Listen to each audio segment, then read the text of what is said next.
Welcome to the Big Idea Podcast by NABOE, the National Association of Business Owners and Entrepreneurs.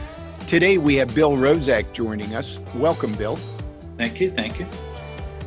Bill, you have been a big supporter of the National Association of Business Owners and Entrepreneurs. Going on 10, 12 years, can you tell us a little bit about what brought you to NABOE and what have you gotten out of NABOE? Well, I mean, NABOE is a great way, to meet people in the business. A lot of people go to networking groups that are sometimes marginally effective. Or NABOE, you meet people that have a like need to connect and get together and find out things that can help them in the business community. It's been a good ride, hasn't it? You've been Absolutely. a great help to the program, so thank you very much for that. And we've had a lot of fun over the years. It's amazing presentations and great people in the audience. It's been terrific. So tell us a little bit about what you do. Well, I'm a residential mortgage lender, or loan originator, as we call it in our business. I sell money, but I help people either refinance their homes or purchase their new home. So, the dream they have about home ownership, that's my job, is to help them get into that. And, you've been doing it for a number of years. You've got this process down, don't you? I mean, there's not a surprise. There's not anything pretty much in the mortgage business that you haven't seen over the years. Any stories or just, challenges that you've had to overcome in your business? Well, it's a good question. As you get into this, you get a feel for what people are doing and what they're saying and what their needs are, and basically what they're thinking, the things that they're thinking, and you can steer them in the right direction a little bit. No, you can't do that, but maybe you can do this, or if you do this, you can get a little bit better rate or qualify for a better house, and we give them a list of do's and don'ts, like don't buy a car in the middle of the process or whatever like that hurts your debt ratio. Or how to fix their credit.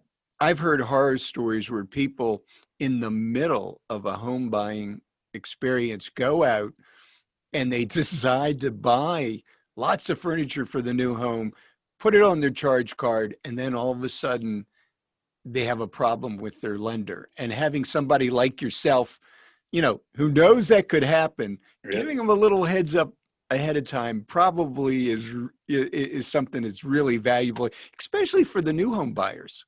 One of the first things I tell them at the beginning of the process, that you're not allowed to even drive past a furniture store until we get this process done.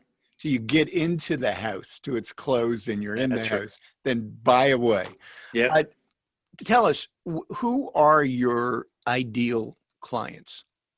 Well, it's kind of interesting because my business, unlike many, is my client range can run from,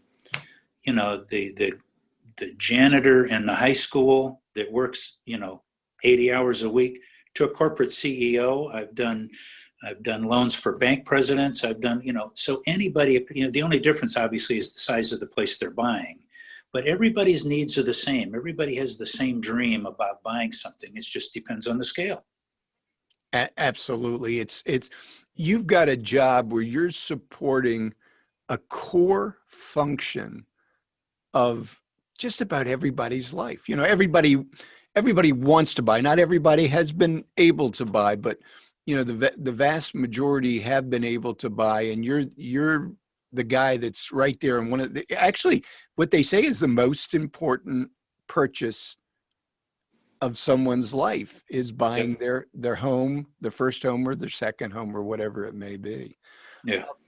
What do you see are the biggest issues out there in the mortgage world today that maybe, I don't know, maybe you could steer people away from the problem, or what are you seeing? What kind of trends are you seeing in the marketplace?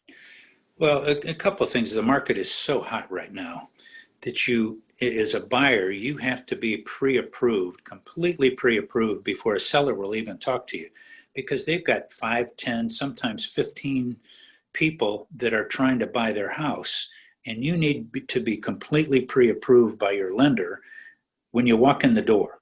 So in essence, being pre-approved kind of turns you into a cash buyer. So if you're buying a house and you're pre-approved, you're a better deal than for instance me, if I'm not pre-approved, even if I offer more money. But because you're pre-approved, you're a sure thing for that buyer. They want to know their house is sold, and they want to know that they're going to settlement.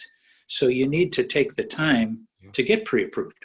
Yeah, it's great advice. People take you seriously. If you're not pre-approved, they're not going to take you seriously. They're going to take some other offer over Yep. your offer. I've heard stories where people take a $5,000 to $10,000 lesser offer because the first group came in pre-approved, ready to go, and the seller knew that they were serious. So that Yeah. great advice. And the seller, you think about it, the seller wants to know for sure that their house is sold because they're trying to move on to their next purchase. Correct.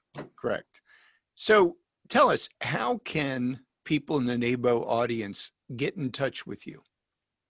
Well, typically the easiest way is my cell, 301-325-6399. Give me a call. We'll go through it. We'll talk about what they're looking to do, their income, how their job works and everything. And then we set them up with the pre-approval program. That's terrific. Bill, thank you again. Thank you for your support of NABOE. Thank you for coming in today on the podcast. It's always a lot of fun to have people who have supported NABOE on the NABOE podcast. So thank you for being here, and best of luck for a terrific 2021. Thank you, sir. Should be a great year. All right. Thank you.